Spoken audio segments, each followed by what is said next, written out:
All right. Welcome to SEC Football Live here on that SEC Podcast YouTube page, 440 Sports YouTube page as well. Her name is Aaron Dugan. My name is Braden Gall, and we thank you, Michael Bratton, for inviting us and joining us on this here show every single Tuesday at 1 o'clock Eastern Time, noon Central Standard God's time. And if you want to jump in the comments and ask questions, we are here to be with you 18 days away from college football. Michael, thank you so much for having us, for joining us. I am looking forward to the 2023 season. It is going to be spectacular. Yeah, I hope we're live. I don't know if I set this up properly, if anybody can hear me or not, but looking forward to it. Jump into the comments if you cannot hear us. But here's what. How do we find out? It looks like it's up on Twitter, so it looks like we're good to go. There we go. Go Big Orange. Go Big Blue. We got Hottie Toddy already in the comments. This is going to be a ton of fun. This is dangerous. Talk to these people. Yes.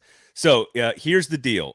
For those of you that are watching on that SEC Podcast YouTube page, I thought we would introduce ourselves. I know I've been on with you, Michael, a few times, but I thought, Aaron, I'll introduce Aaron here first and just say, look, if you don't like my takes and you enjoy making fun of me and busting my shit, then you are going to love Aaron Dugan because she has been doing that for the better part of 15 years. Welcome, Aaron Dugan, to the show. Thank you. All of that is true. And it is one of my favorite, if not my favorite pastimes. That's it? That's all you're going to say? You're not going to introduce yourself or tell anybody that you worked at an SEC program for 10 years and you worked in the media and, you got to tell people who you are, Aaron. And she's frozen. Live television, Michael. Oh, Live perfect. Television. The show's already improving. All right. I'm just kidding. But wow.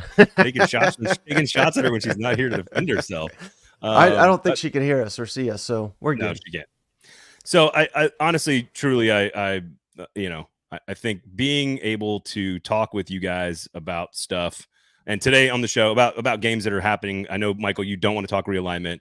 I know you guys covered that. You and Cousin Shane covered that on one of your episodes this week. I know you don't want to talk about it, but I do think there is one SEC implication that you guys did not cover on your episode. And I think we can get into that here in just a little bit. I had a chance to force my family to go see the new Missouri indoor practice facility on vacation because, that's what one does on vacation. But really, and we'll get into who we think are going to be potentially overachieving this year in the SEC. I think that's our main topic today on the show. I'm fascinated by coordinators, quarterbacks, the marriage of systems and the offenses. And every practice report, Michael, every single one, great. We're going to be 12-0 this year. Quarterbacks are perfect. Coordinator's new system is perfect. Receivers are off, jumping out of the gym, catching balls. No one can cover us. System is perfect. Not a single negative practice report in the entire conference right now, buddy. Not one. Right.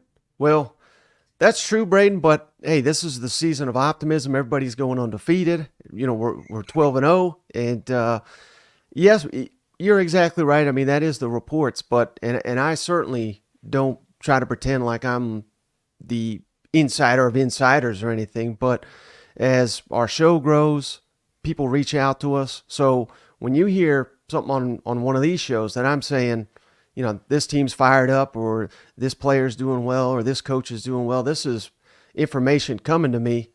So I get what you're saying, but man, why be pessimistic, man? We're going undefeated. You know what I mean? And I'm not talking about your show. I'm saying like in the ether, right? Like out there in the is it the X sphere, the Twitter sphere?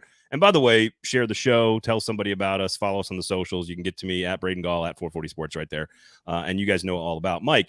I think that your job working in the Arkansas information department is to promote Arkansas football and to put out Kentucky had an unbelievable highlight package of Devin Leary just chucking it all over the field. And it is just sort of part of the time of the year where everyone's really excited. So we'll get to the teams that we are actually excited, things that we actually think are going to happen, overachieve, which offenses do we like? That'll be the vast majority of the show. I do want to quickly mention the realignment stuff, and I know you guys talked about it. And for those of you on this page, before you get into it, is Aaron coming back? I don't know. I mean, I've had some pretty short experiences with women, but that's an all time right there. I mean, that was like 10 seconds. I I have a few follow-ups. I'm not sure we should ask those Okay. questions to you about how short 10 seconds lasts. But no, I think shit. What was I going to ask you about? Realignment. Realignment. Yeah, go I know for you it. guys talked about it on your Sunday episode, and you guys covered a lot of it from like the SEC's perspective. And I think what's interesting is one thing that we have not mentioned. I know you guys played Eli Drinkwitz's comments about that. Jimbo Fisher's had a bunch of comments about this as well. It does ring a little hollow to me that they are now willing, especially at Missouri and A&M, after taking the bag to leave the Big 12 and come to the SEC, after Jimbo leaves Florida State to come to Texas A&M for a huge paycheck, that they're now defending the student athletes. I think they're both right. I agree with them. But I think it was ironic that they're two that are sort of outspoken about this. I think the one thing no one's talking about is they are investigating changing the playoff rules because of the death of the Pac-12. And if they do change the playoff rules, that is going to be good for the SEC. Because if they reduce the number of automatic bids from 6 to 5 or to 4 or to none, hell, dude, SEC is going to get 4, 5, 6 teams in almost every year. So I think there is some like, I know not everybody on this page cares about Oregon State Beaver football, but there is an impact on the SEC, and there's a chance more teams get in because the rules could be changed, which is good news for those of us in this part of the country. Well, it's pretty hilarious, all these people coming after Drink for speaking the truth. I mean, my God, I didn't realize he moved Missouri to the SEC 10 years ago when he was a GA at Auburn, but I guess he's to blame for that. Yeah, I don't know. I just think that's stupid. But yeah, I mean, in some aspects, I get it. I don't know why we pretend that Oregon State is on the same level as Alabama and Georgia and all these teams. But who says that? All these people bitching and complaining about the death of the Pac-12 and oh my God. I mean, when are those teams relevant? The only time they're relevant is when ESPN and hyping up Southern Cal and they go out here and lose 3 games. Look, like I don't give a damn about any of those teams, and they're soft as hell. They never do anything. A lot of Gators comments right now that found out how soft Oregon State was last year. Well, I mean, hell, half the team didn't play, and they didn't they whip the champion of that conference 2 years in a row, and they're going to whip them. They're going to whip them here in about 2 weeks' time, and that'll probably be the champion once again. Even though Southern Cal's getting all this hype, and they got this great quarterback that loses to Utah twice and loses to Tulane, so I don't care about any of that. I mean, those are garbage teams, man. Well, okay, so that's your opinion. I love college football. I've lived in the South for 36 years in the footprint here. I'm 41 years old. I went to an SEC school. My oldest daughter is already an absurd SEC football fan. I don't know how a 6-year-old could be that stupidly obsessed with SEC football, but she is. Maybe it's because I'm indoctrinating her early. Florida had 15. No, I agree. My point is that I can enjoy all things of college football. You say, when do I care about Pac-12 football? Every Saturday night when the SEC's done playing. My wife's asleep. My kids are asleep. I get to pour some whiskey, take my pants off, and watch Pac-12 after dark. I like college football. I like all conferences. They're not the best. The SEC's the best. The SEC has the best teams and the best coaches and the best fans and the most money and the most attendance and the most championships and the best players in the NFL. They have every checkbox. Right. There's no box that's not checked by the SEC. It doesn't mean you can't also enjoy other things. So, well, while you're watching Pac-12 highlights, whatever the hell that is, I'm rewatching the SEC on CBS for the second time that day and picking up all the information I can from that game. So, more power to the Pac-4, whatever the hell it's called. Well, I don't know why we're wasting time talking about those losers. The only thing that matters is that it could get more teams into the SEC. That is what could matter. More SEC teams could get into the playoff because of what's happening. Yeah. Now, the one thing I would caution, and I've talked to Feinbaum about this, and I know you've talked to him a lot too. All of this is heading towards a break apart from the college football world, and I don't think SEC fans would ever stand for anything other than like a North-South division. Like, you can't call it anything but the North and the South. I don't think that we'll ever give up on that branding, nor should we. But if that does happen, Feinbaum has said this to me. He said it on our show that there are some SEC teams that may not be above the fold, and that is something to think about. It doesn't mean it's happening right now or in 10 years, but just something to think about. And I would say that's probably Vanderbilt, Missouri, I don't think anybody else will qualify, but I think it's those two, unfortunately. So they may not be above the fold. If Clemson and Florida State come calling, there's a chance that if there's 50 teams that break away, that Vanderbilt and Missouri, for example, aren't included. I don't know. Well, Just throw it out. I learned today you hate Missouri. Now, who else are we going to alienate on our debut show here? I hate you, Missouri, so much so that I made my wife and children. I was up in the Ozarks this past weekend, taking a break before the girl goes to kindergarten, and we were at the lake house, and we were just enjoying ourselves, doing some fishing, and having a good time hiking and swimming in the lake. And I made them go through Columbia because you go through St. Louis to get up there from Nashville. We're here in Nashville, and I said, honey, we're like 20 minutes outside of Columbia. Can we just go in there and eat some lunch, and I can check out the brand new practice facility, which, by the way, my two daughters broke into. It was great. I got a picture of them in the practice facility, and it was a really, really nice new building. It's the only thing around the stadium that really looks SEC-ish, honestly. Like that facility looks great, and it is big time. I know Cousin Shane's big on Missouri. I'm high on Missouri this year. There's some things happening there that are positive, but it's got a little sleepy town vibe to it. It's a cool town, got some good pizza places, but otherwise, I forced my wife to stop and go check out the stadium there, Faro Field in Columbia there. So we'll see. Did you get to touch the rocks or anything? I tried. I was like holding the 5-year-old up in the air, like over the top. I was like, see those rocks right there, honey? That stands for Mizzou. You see that?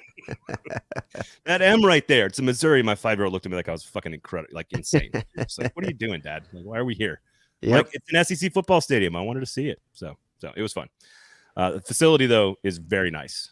It opens up right to the locker room, right into the field. Like it'll be a really nice recruiting asset for Eli Drinkwitz. So. But there you go. Chris says Feinbaum is right 50% of the time. He barely knows how to send a text. I think he's a better texter than that, don't you think? Yeah, I plead the fifth on that one. Going for 3 and 23. Enjoy both of your shows, Mike and Braden. Shout out to the Tennessee Homer, Cousin Shane. Yes, obviously we do appreciate it. First of all, I'm glad you survived this weekend. I saw that nonsense. And first of all, Cousin Shane, you got to wear a seatbelt, bro. You got to be a seatbelt guy. You can't not be a seatbelt guy in 2023. Shane does things a little bit differently. I think people have picked up on that. I like Shane. I'd like him to stick around, so I'd like him to wear a seatbelt, please. But hey, I think you hit on something there, Braden, with Missouri and overachieving. That's what I really wanted to talk to you about, because this is the optimistic time of the year.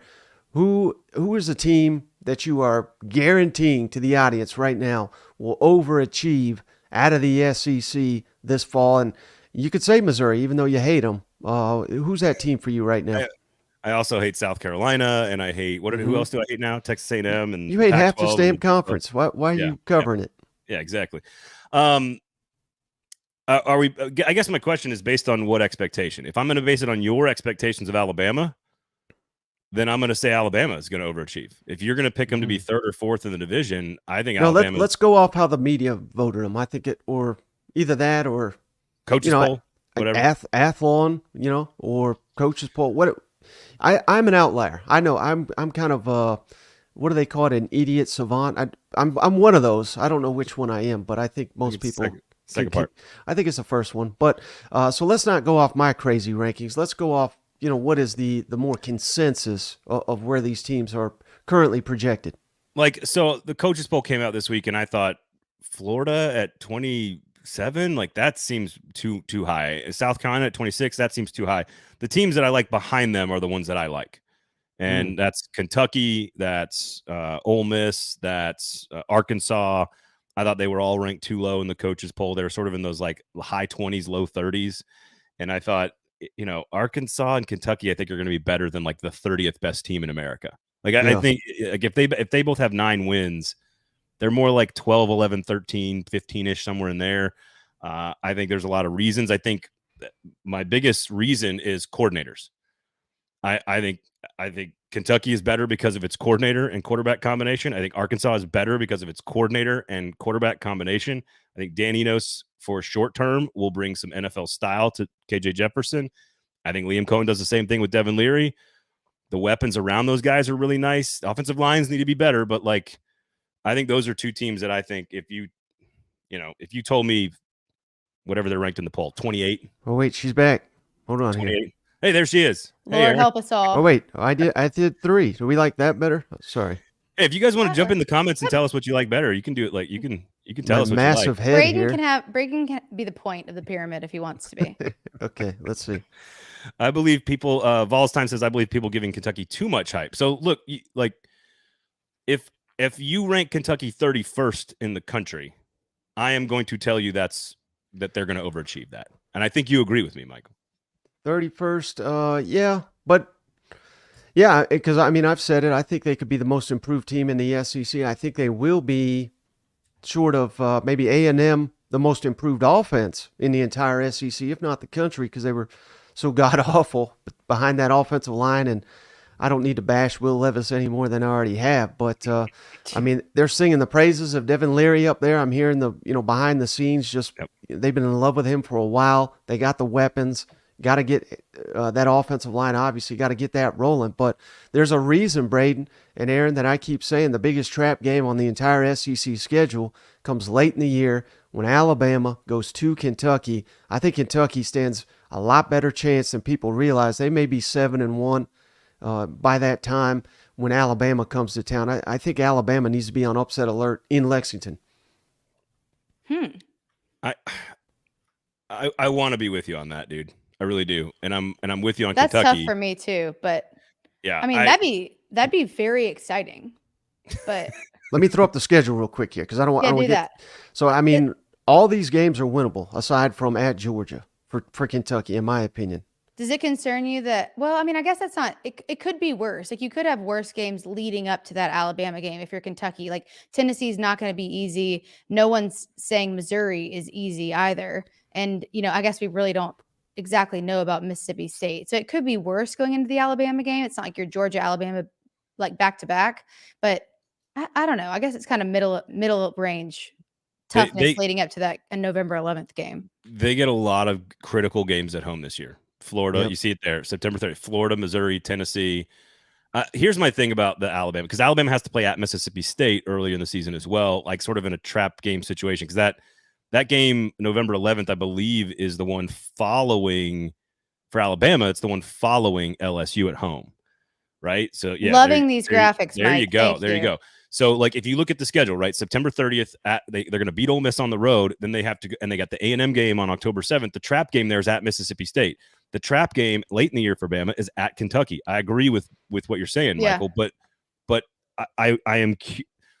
We say that all the time about teams like Kentucky and Mississippi State against Alabama, and they just never fully comes to fruition. Like that level of talent doesn't normally turn into the trap game. Does that make sense? Like Ole Miss did it a couple of times with Hugh Freeze, 5 turnovers one time. Like LSU can do it because they can recruit. A&M can do it because of Manziel and because they can recruit. Tennessee can do it because of Hooker, and they've recruited. Like, do you see what I'm saying? Like it feels like those are. Sorry, Braden, I didn't mean to cut you off. But what would be the level of shock difference between Kentucky winning that game and Tennessee winning the game against Alabama that we just saw happen? Like, what would be the difference in shock value? You mean from last year? Yeah. I would be more shocked at Kentucky. Well, totally. But like how much more shocked? Significantly? One Bryce Young drive. This is in Bryce Young drive units, everyone. Thank 86 yards. 86 yards in the final minute, 32. You know what? That's the only kind of units of measurement you could probably talk about this in. So I respect that. We got a bunch of Mississippi State people, by the way, in the comments, pissed off that we're not mentioning Mississippi State. I know you like them a little more than maybe the pollsters do, Michael. I'm with you on Kentucky. That's what I wanted to talk to you about it, because they're ranked, I think it's 44th in the coaches poll, and hell, I'm voting Mississippi State 7th in the West.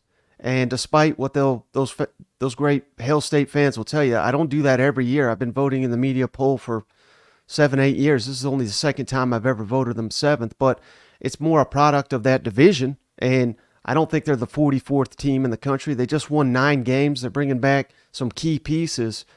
I think it's disrespectful as hell that we're sitting here saying putting A&M in the poll, Florida's on the fringe, when Mississippi State was a hell of a lot better than them last year. We have to give them respect. I think A&M, Florida, they've got to earn that respect, whereas Mississippi State, just they're totally overlooked. And I'm not saying that they'll be ranked by the end of the year, but they deserve to be there at the beginning of the year based on what they did last year, I think. Well, some of that's what you want out of a Aaron. What do you want out of a poll? What do you want out of your preseason polls? Like I think Texas A&M, based on talent, deserves to be in the top 25. I don't think Florida belongs anywhere near Texas A&M or Mississippi State. I think Florida's the one that I would say, and I love Billy Napier as a hire. I think they're going to do really good things. I just don't think it's this year. I think he's got too much work to do on the defensive side of the ball. I voted Mississippi State 7th as well, but I think they could have a 7-5 record. So it's not meant to be disrespectful to them. My question is at 7-5 in that division, are you the 44th best team? Are you 32nd? I don't really care after the top. Frankly, I don't even care about the top 25, honestly. Like it's not that's how I rank. feel about polls. Like I don't really care. We got to overreact to something. No, I know. But I know what you're saying about, like, as a Mississippi State fan, being a little bit confused and or annoyed and or mad about just being like, well, there's other teams that haven't like totally come to fruition. Like, why Florida and not us? And I totally get that. I would completely agree with both of you that Mississippi State should be ahead of Florida. Yes, I'm fine overreacting to that. I don't have a problem with that. I think Florida is 13th out of 14 in this particular season. I don't think that should matter. This is what's weird for Florida fans. I love you. I don't think it should matter what happens.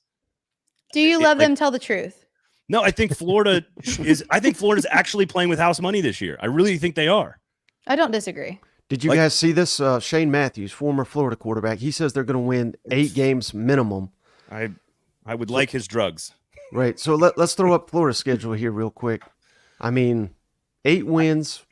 Hard. That's pretty optimistic, They're not going to beat Utah on the road in week 1. Oh, they're beating Utah. But you want some action on that? Beyond that. Really? I think that. I don't know if I feel like that confident about it. I'll take it. They're like a 9 or 10 point underdog. I'll take some action on that. Our first whiskey wager of the season. I think Florida is about building infrastructure. It's about recruiting. And if they are 6-6 at the end of the year or 5-7 at the end of the year, they play an incredibly difficult schedule. They have to play 2 top 10 teams in the non-conference. Nobody else is doing that. They are in a rebuilding situation. But if they have a top 10 class at the end of the season and Billy Napier's infrastructure is being built out, I just think that you're kind of playing with house money. Anything good that happens for Florida this year, to me, anything over 5 wins, 6 wins is a positive if you're recruiting well. Man, what a sad sentence that was. I mean, this is the Florida Gators we're talking about here, Braden. Championships are not just something that we hope happens. That's the expectation. And you're saying, well, if they win 5 games and have a good recruiting class, we'll be signed up. And they got 11 Power 5 opponents in 2024. Year 2 is the year these coaches need to show something, in my opinion. Yeah, but that's sometimes too much to ask. That's a very quick turnaround. I mean, that's what we all want if you're a Florida Gator, but that's just it's turning an entire football program around in 2 years that's a pretty big ask. I think we all, and myself included, I'll be accounted for. I was dead wrong about this. I think we all underestimated the suckery of Dan Mullen's recruiting. Okay. I think the how bad it really was for Dan Mullen. I think I overestimated. I thought it was better. You're right, because people don't talk about the state that it's left in. Like, you're like, okay, you have a rebuilding year, and it's like, it depends on how bad the program was left. Like, a year might not be enough. And I think that what you're saying, Braden, like, did we really realize how Dan Mullen left the program? Like, I don't think we did.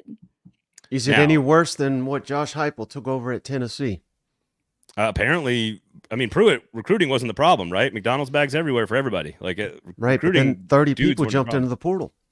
I mean, I don't disagree. I mean, if the argument is Josh Heupel's a better coach than Billy Napier, like, I'm not going to fight you on that one. Well, I think his ability to get kids in, like, through the door, and I don't know, he's super likable, would be like grazing the surface of what Josh Heupel has done, but culture wise, I don't know the difference, but That's a I good think point. I think the infrastructure around Heupel is far more built up for success than Florida. Florida didn't even have an indoor practice facility until like a year ago. Yeah, That's I mean, ridiculous. Tennessee was like, take whatever you want. We just want to be good again. Like, we'll do anything. Like, Florida's like, this could be cool if we were like, I mean, Florida wants to be good at football, but you're right. Like, not all the things are in place for them to be great that quickly. So, like, Florida had more work to do in terms of facilities and a bunch of other stuff behind the scenes. Florida got by on Dan Mullen's in-game really awesome offenses and a Kyle Trask. And like they would have made the playoff 3 years under Dan Mullen. Like it's crazy to think about where they've come, and that's how bad the recruiting was. I do, Michael, to your point, these big coaches though that win national championships, it's in the first 3 years that you are showing major progress, and so that it'll be interesting. Question from Willis, by the way, says how many SEC teams do you think could potentially make the playoff in 24 next season when it's 12 team? There's so much unknown about this year. God, Yeah. I don't know how to do that. What's LSU going to be? Are they going to be better next year? Or are they going to be, or is this their year to make a run at it? I don't know. There may only be 2 conferences in 2024. It's not. Hey, the Big 12. People don't move that quick. The Big 12 is a conference. Oh, is it? It's a conference. Yeah, it does exist. All right, Aaron, who do you like guaranteed to overachieve in 2023? Guaranteed. Yes, we're leaving. Yes, we're reading this live. Ken, how are you? Guaranteed to overachieve. Okay. I guess it just depends. Well, that depends on where do you stop? Who do you put in the you're forced to achieve category? Is that just Georgia, Alabama, and LSU, and everyone else is potential to overachieve? Like, are those this designated achievers, and then everybody below them could be overachieving? If you're picking Tennessee to win the division, that's overachieving. Okay. Well, what about A&M? All right, you touched on it, Michael. I think we should talk about A&M because I missed a couple things. Where were you, Aaron? I don't know actually. You got to feed the hamster to keep the lights on at the business there. Come on. I know. I'm trying. Let's go A&M. Fill me in. Mike, what did you have to say about A&M? Like, give me just a couple recap sentences. Well, I've just now got back in the good graces of the 12th man, so I got to be careful what I say here. But okay. I do love the hire of Bobby Petrino. I mean, I think that's perfect for what they need down there. Get Jimbo away from coaching the offense, coaching the quarterbacks, which I thought is what he was getting paid to do. But thankfully, if we can keep him out of those meeting rooms and just let Bobby Petrino do it, I think Texas A&M could have the most improved offense, maybe even in the country. It's them or Kentucky, I think, is going to be the 2 most improved offenses in the SEC. I mean, I think Texas A&M is the real deal, but of course I have said that about 5 years in a row. No, I get that. Put your hand back on the burner there for sure. I think the reason that a lot of us have been able to say that or tried to say that about whether it's Texas A&M or I kind of put LSU in this category of you have the tools to do it. You got the facilities, you've got the money, you got the fan base, you have the recruiting pool, you have the talent already on the roster. It's like, can you put all the pieces together? And I think that that's why A&M and LSU have like hung in that limbo for us for so long. Cause it's like, you're literally 6 months away from being really good if you can just get it together. And that's kind of how I still feel about A&M. I think like, yes, like you said, Jimbo giving up the offense is going to be hopefully a really good first start for them. And then just, their defense is where it needs to be as long as those things can gel and continue to gel. But they're right on the cusp. It's like they have it. It's just like, can you do it? Jay says, what about Ole Miss? We'll get to Ole Miss in a second because I think they're another team that we need to include in this conversation. But I want to stay with A&M because I think they beat Alabama. Like they get up for Alabama. They get up for Alabama for 10 years, and they've won more times than most people want to give them credit for. I think they need a pill for the other games that they need to play because you need to get up for the other ones as well. But they get up for Alabama, and they're at home. I think they beat Bama. The question is, who else do they beat? And can we see their schedule again, Mike? How good of an offense? Awesome. Look at that on cue. Right. I think they go down there and they demolish Miami. I think they're going to destroy Miami in week 2. Lay the points on the road. Give me the Aggies. I think they're much improved on offense. I think that the question is when the schedule gets tough late in the year, Tennessee, South Carolina, Ole Miss, Mississippi State, LSU, those are all losable games. So the question is, how strong do you finish in the second half for me? Well, we could say all these nice things about the Aggies, but what happens? And I realize this is not going to happen, but what happens? They go down to Miami and they lose by 30 points. Are we just firing everybody immediately? Or, I mean, what? It depends on how many millions of dollars you have. How rich are you? What, do you have a direct line to the Saudis? Can you get Saudi money? Keep in mind, that's week 2. So what happens if they lose? It doesn't have to be 30 points, but 2 touchdowns or more, and then Texas goes into Tuscaloosa and beats Alabama. I think his ass is fired by Sunday. No chance. That's dude. so much money. No chance. What's the buyout right now? Like 69 million? Nice. 60, like $70 million. It'll be paid by Monday. Yeah. No. Yeah, you think so? You think so? I think they got lots of money, but that's bigger than Texas oil money. That's what Braden said. That's like, I think it's Saudi oil money. You're gonna need some Middle East PAC money is what you need to get rid of Jimbo at that point. I think first of all, on that schedule, we don't have to go back to it, but my favorite thing about the entire conference this year is that Bobby Petrino's first game back in the SEC and Hugh Freeze's first game back in the SEC are in the same stadium. I think that's fucking awesome. So that is awesome. Inject that right here, baby. Just give it to me right here. If they beat Miami and Auburn at home, people start going nuts. And then they get Arkansas. We know crazy shit happens in the Arkansas game with A&M. Then they host Bama. It's not out of the question that they are a one-loss team, or if they beat Bama, an undefeated team going into that second half of that season. There's no chance they're not going to fire him. They can't. They're not going to pay $55 million buyout, the highest buyout ever. As I would say, that's too many millions of dollars. It's just too many. How about this comment from Breaking Parallels? He thinks A&M could upset Tennessee. I don't even think that would be an upset. I don't think that's enough. I wouldn't consider that one. I mean, that's like a 50-50 game. I think completely agree. By the way, Kansas, he makes the Saudi joke as if half those Aggie boosters don't have Saudi connections. They probably do. But here's the thing. I am also I've guaranteed 2 things on the show. One thing on the show so far today, that is that Texas A&M will beat Alabama. I think Alabama wins the West, but that's a topic for another show. Okay. I think I am guaranteeing victory for Texas A&M over Tennessee in Neyland Stadium on October 14th because I am taking my 2 daughters and my wife to their first ever Neyland Stadium experience. They have never been. Haley's never been to Neyland? No, my daughters, Aaron. You said and my wife, by the way. Yeah, she's going and another family and their friends. So it's 4 Tennessee grads taking 4 children to Neyland Stadium for the first time ever in their lives. And to teach them to be disappointed, like any good Tennessee fan is, I guarantee Texas A&M wins that game. There's no way we're walking out of that stadium with happy children. There's no way. That's science. That's what you get for the Vanderbilt game you took Marin to this past year. Science, y'all. That's what you deserve. No, in real life, Michael's right. It's 50-50. Yeah, that wouldn't be an upset in my mind. I think my goal of that weekend would just be to bring all the kids home because I'd lose at least one of them. How many kids do you have? Why you're not my babysitter? How many did I have, or how many do I have now? Well, I guess both. How many that you know of?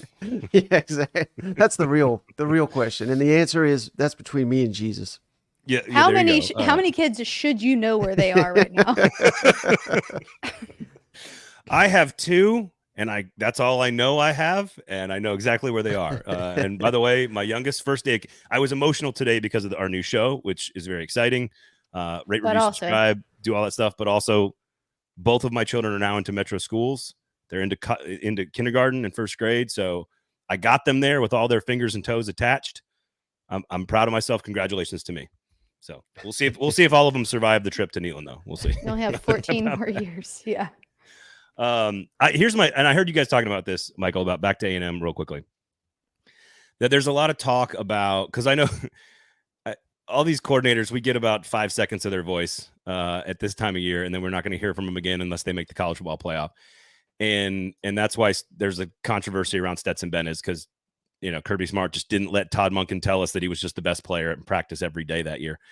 I think there is concern about Bobby Petrino inside that coaching room. Not this season. I don't think it's this season that people are. I don't think when I say, hey, I'm worried about the volatility, it's not about right now. It's not about the first month. It's not even about this season necessarily. It's about when things get tough. And when if they do have the situation you're talking about, and all of a sudden, the offense is stagnant against, South Carolina 2/3 of the way through the season, and they haven't scored a lot of points in a couple of weeks, does Jimbo Fisher still have the ability to keep his hands off the wheel? That's my question. I think if it's stagnant, that means he's got his hands on the wheel, and we fire his ass. I mean, I think they should have already fired him. But Jimbo Fisher, Mike, you're rich, dude. He was one game away Mike from the playoff. Mike is so rich, he can fire Jimbo Fisher. Yeah, COVID year. I don't honor anything that happened there. I mean, there was no right, fans in the stands. Players were quitting left and right. There were fans in Kyle Field. Yeah, well, maybe that's why they were so good. There are lots that of is fans. for sure true. For sure. Oh, so wait, hang on. Is that Gozar says Vegas has Tennessee minus 250 on the money line against A&M? Is that what you're talking about? Is that what that? I'd love to know if that's what he's referring to. That seems like a smart. Well, it doesn't matter what the money line is right now. What it matters when they meet on that Saturday, and I think that Saturday will be closer to a pick'em game. I really do, and I think A&M probably wins that football game because I think they'll have a big advantage on the line of scrimmage. At least that's the way I'm viewing it today. I agree completely. The one question that Josh Heupel's offense has to answer, and it's not just his offense, it's the other 13 or 14 teams in college football that run the same offense. When your running game gets stopped, can you win the game against players that are better than yours? That is the bottom line. It's never really worked. The Alabama game was sort of this rare anomaly last year, and I would argue Hendon Hooker just being special.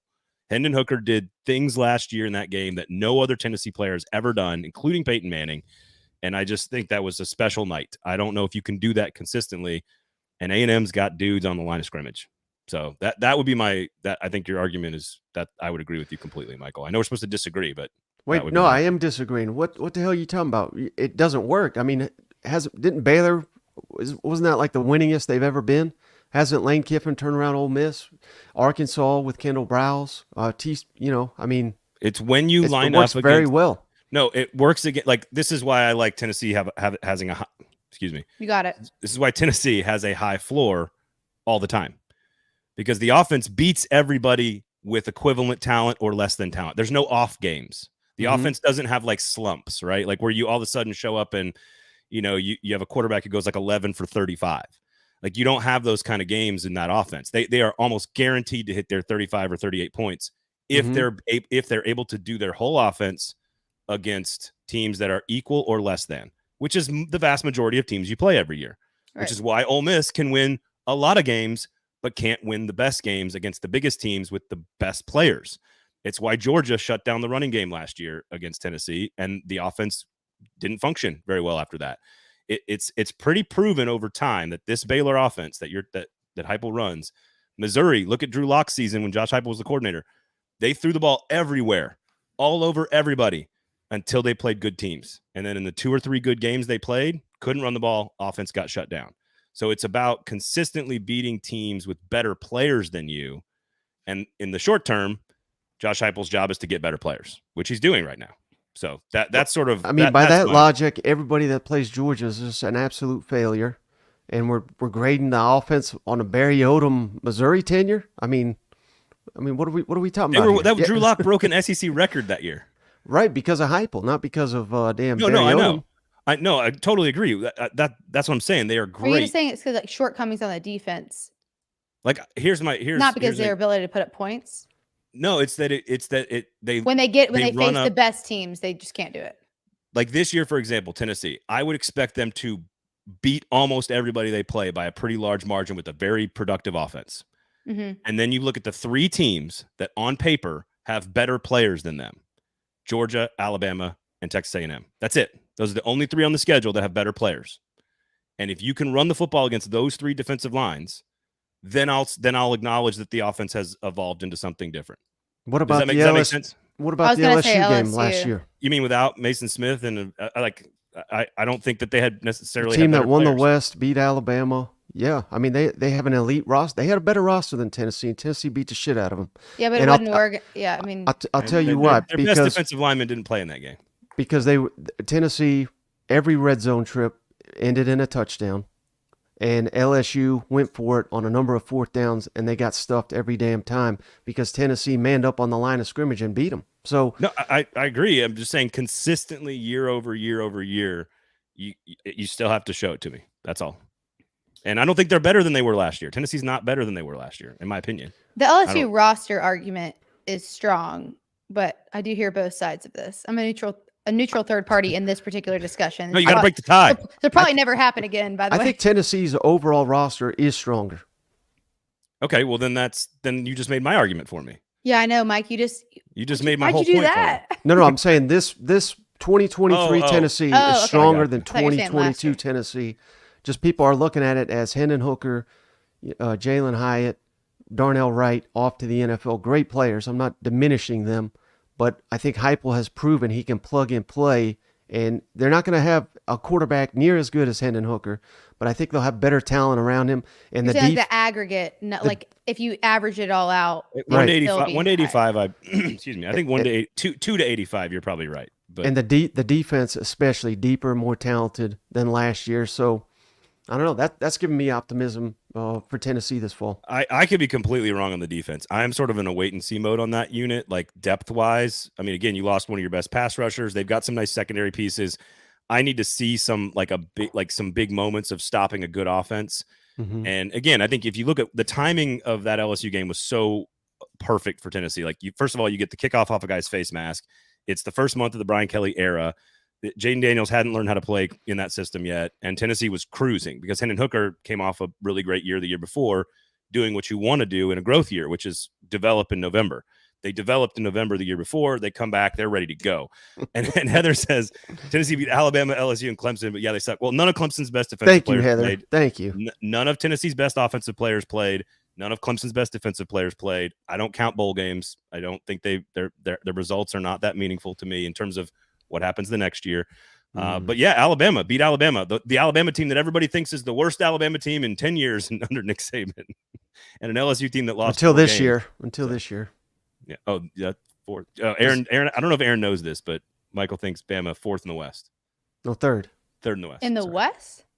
Yes. Okay. The decaying dynasty. That's trademarked.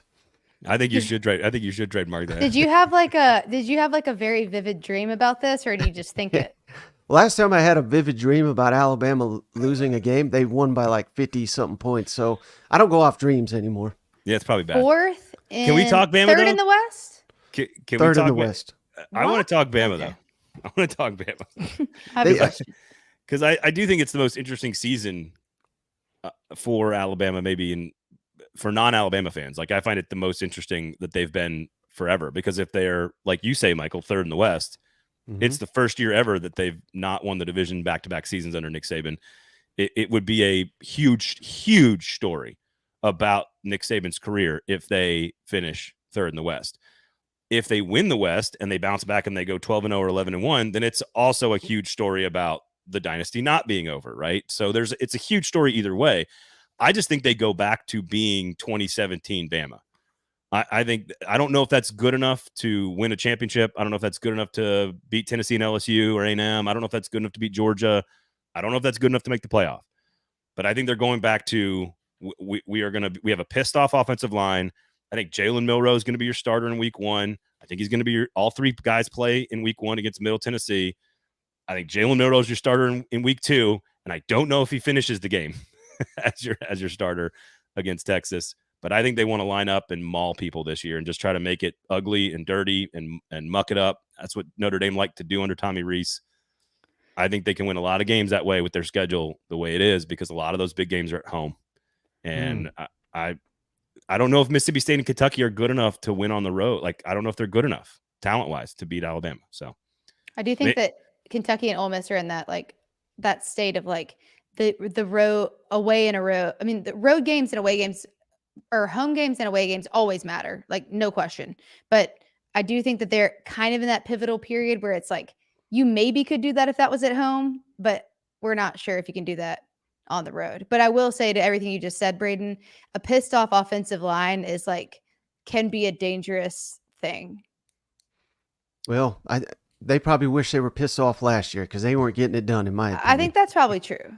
And I think that's a nice story. That's a nice narrative that Braden has. He's not the only one that I heard Kurt Herbstreit said Bama's going to win it all. And they said, why do you think that? And he said, well, I've done no research, but this is just how it works. Like that. Well, his life is research. He said that. He said, I've done no research. Absolutely. He said, I've not looked into any teams. And I was fucking like, great. okay, this is perfect. This is lines up exactly with all these people that put Alabama, what was it, third in the coaches poll.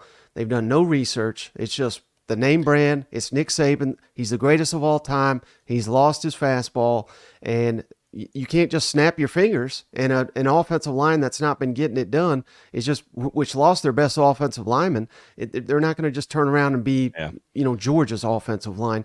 And they got an offensive line coach, Wolford, who when Kentucky left, they were happy. And we see where Kentucky's O-line is last year. That was his players. So. Yeah. I realize the talent is significantly better at Alabama, but they've signed nothing but 5- and 4-star offensive linemen, and they were not getting it done last year.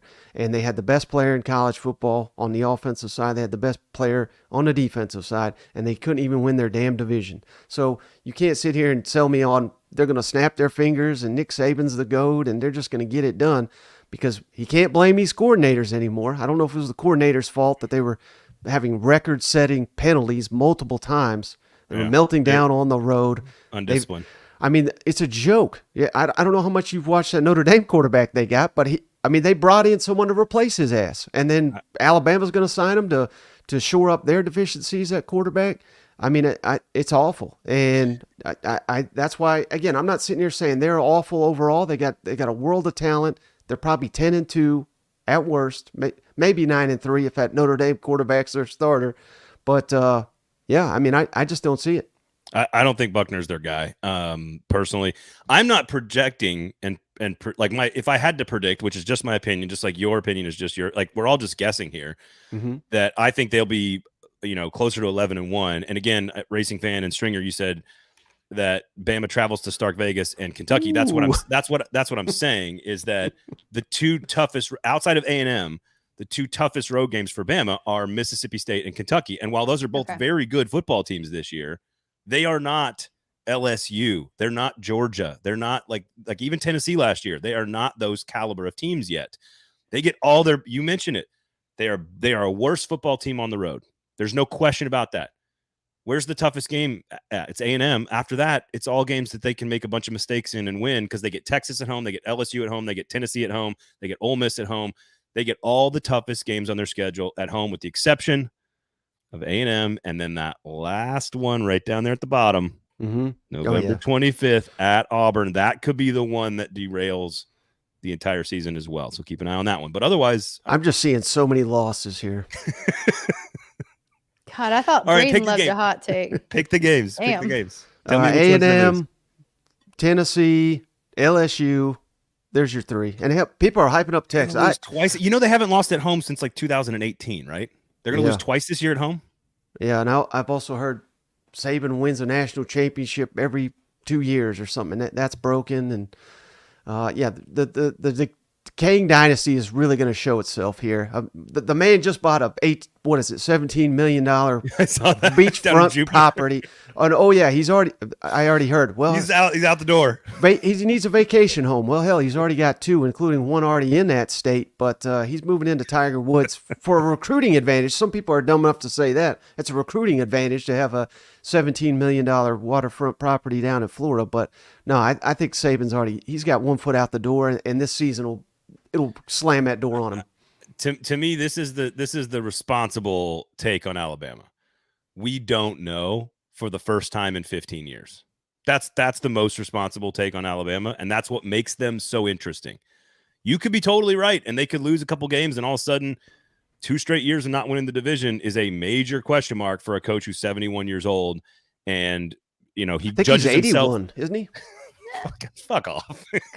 He judges himself against himself. Like, he only competes against himself. And when he's not winning and not doing his best, then that's when he's done.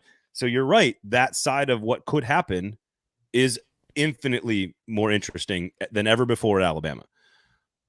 But also, we've written the demise of the dynasty article about 10 times, and every single time it's been wrong. Every time it's been wrong. What happens if Pete Golding is like a revelation for Ole Miss defense and Alabama's won't be. defense doesn't get any better? What happens? I don't know. I I would hire Kevin Steele over Pete Golding. Would you? He's even older than Saban, isn't he? It's just the way he talks. It's just, it's just the way they've been running them RPOs, them things now. them RPOs. that long football. that RPO. Yeah, that's exactly. I think Pete Golding is a loose cannon. How about that? Perfect. That sounds exactly like Lane Kiffin to me. Perfect marriage. Much like you two. We do need. Should we talk Ole Miss for a second? I think we should talk. Chris, Yeah, loving the live new try. format. We appreciate you guys. I think that's a team to really keep your eye on. And this is similar to Mississippi State last year, where whoever catches Georgia out of the West, people just immediately diminish them. And that's not to say that Ole Miss is going to win in Athens. I certainly don't think that, although that's another trap game on my list. But I think Ole Miss is a team to watch your eye, because I think Jackson Dart can finish the year as the third best quarterback in the SEC. I think Judkins is someone that people respect as being a great running back. I don't think they realize how good of a running back he is, and I think he can take over a game or two and steal one that people are not thinking that Ole Miss has a chance in, whether it's Ole Miss or LSU or Alabama. One of those type of games, I think they can win it if Judkins puts on like a Heisman level performance. Braden, who do you think is going to be the third best quarterback in the SEC? And is it going to be Jackson Dart? I'm really interested in Dart, because if you go get Spencer Sanders, is a guy who played like 41 games at Oklahoma State, but he was constantly hurt and he turned the ball over a ton. Literally at one point, I think he had 39 career turnovers, like more turnovers than any other human in college football at one point. Walker Howard, I think, is the future, who's the 5-star former LSU transfer. I think he's the guy who's like the superstar potentially. But Dart apparently played really well in camp. I think you're right, Michael. I think Judkins is a superstar. They're going to get him the ball in a bunch of different ways this year. And it's all about Lane Kiffin's offense is all about angles. It's all about like executing things, timing, perfect precision passing. And if Dart does that, which clearly he didn't last year all the time, if he does that, then the offense takes off. And I think I've got him at like 8-4 already, but if Dart is better and is a top 4 or 5 quarterback in the conference, then they could easily be a 9-win team. And I don't know if I'm going to go Matt Corral top 10, but that week 2 game is really, really big. Tulane is arguably the best group of 5 team in all of college football. They got to go on the road.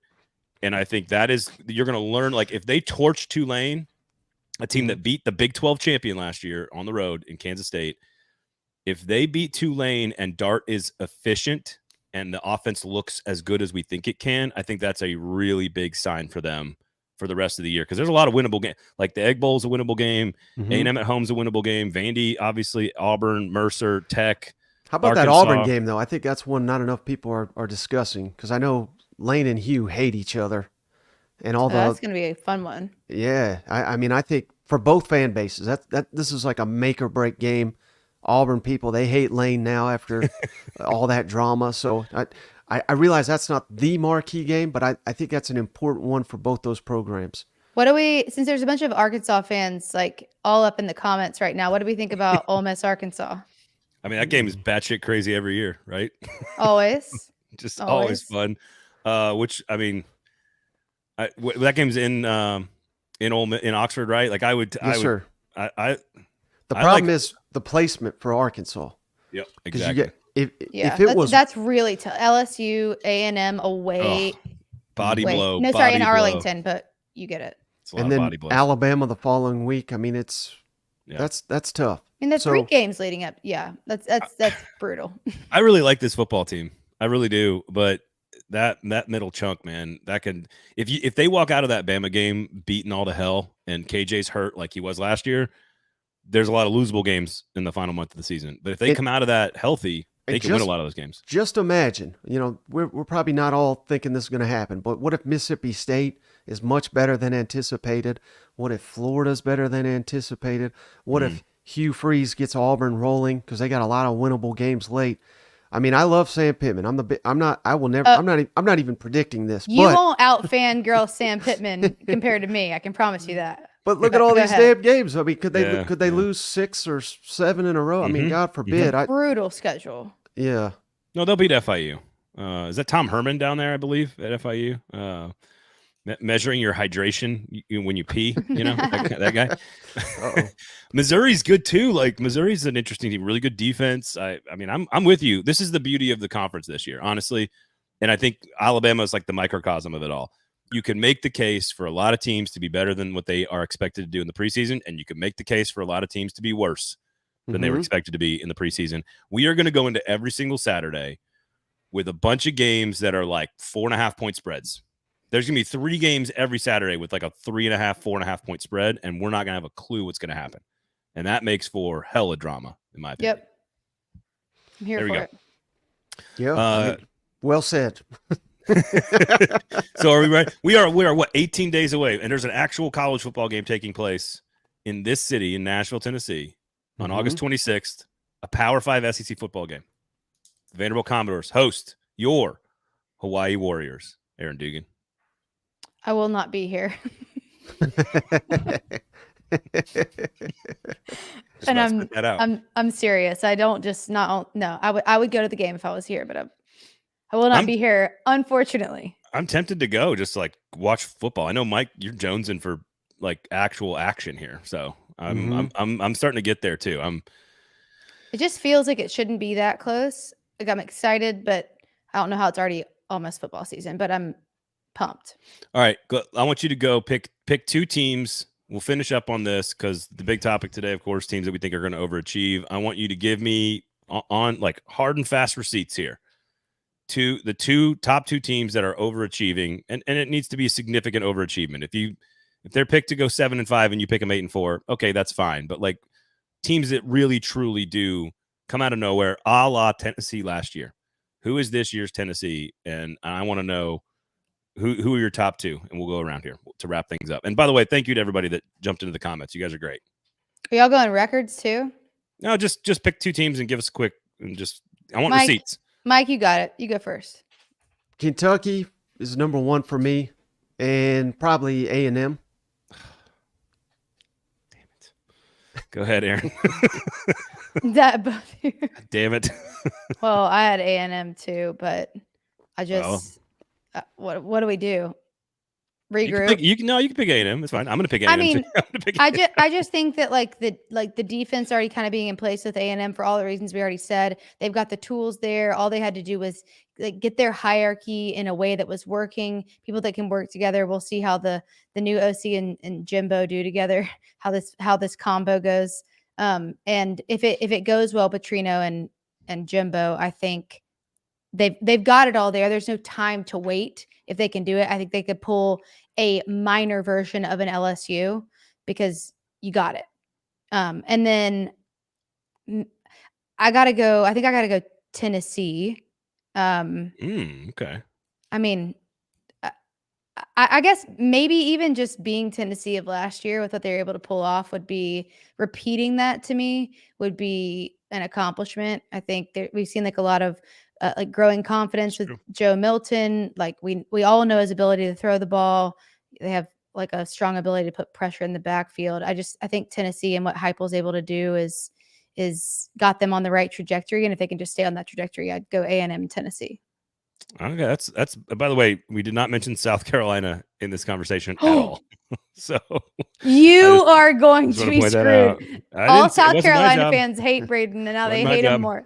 Well, they're not watching anymore. Clearly, all I know is that Aaron Dugan and Michael Braden didn't say a single fucking word about South Carolina today on the show. Okay, so it wasn't all my fault. Don't blame me. Sorry. Gamecocks. Well, they're still crying over NIL. So until they get that situated, I'm not too concerned. Y'all are really eliminating a strong fan base. Easy now. I like BRC Gamecock there. LSU makes the playoff. That's bold. It's not that crazy. I think I have them. Crazy. I think I have Bama and LSU in my overall rankings like 5 and 6. I don't think they make the playoff right now, but I think they're like the next 2 teams out of the playoff right now is potentially Bama and LSU. So I like that pick. I am also Kentucky and A&M. Those are the receipts. So I was going to let you go first, but I agree with you. I don't like that. I agree with you. I also, if you're an A&M fan watching this, I'm sorry. I'm sorry. I'm sorry that all three of us think you guys are going to be way better. Because Kentucky in the coaches poll was like 29 or 30 or something like that, and A&M was like 25th. I'm like, no, they're both going to be better than that. So I like all these teams. They're all good, except for Vanderbilt. Ken said we all know Jimbo and Petrino got matching Harleys, according to Ken. Oh, wow. Allegedly got into a motorcycle accident. Allegedly. What's the over-under on UGA's? All right. Show's off the rails. This is my favorite part of this, is when you guys take it off the rails. He's donating money, though, so whatever. All right. Yeah, to Mike. We do appreciate that. Here's the deal. Check out, of course, if you're on this page, on Mike's page, That SEC Podcast, of course, you got him and Cousin Shane every single day. Make sure you check them out. And of course, if you're listening on the podcast feed, this will be over on the podcast feed, SEC Football Live. Make sure you check that out. And again, we want you, this is a family affair here. Trying something to hang out with you guys and do some live stuff throughout the course of the year. We might have some other stuff planned for you as well, so stay tuned. But otherwise, we really appreciate it. You guys were awesome. The comments, you guys were great. Come hang out with us. Tell people about it every Tuesday, every single week, 1 p.m. Eastern time, noon Central Standard God's time. Come hang out with us. For Michael Bratton and Aaron Dugan, I am Braden Gall. Thank you guys for listening. We'll talk to you next week. Peace.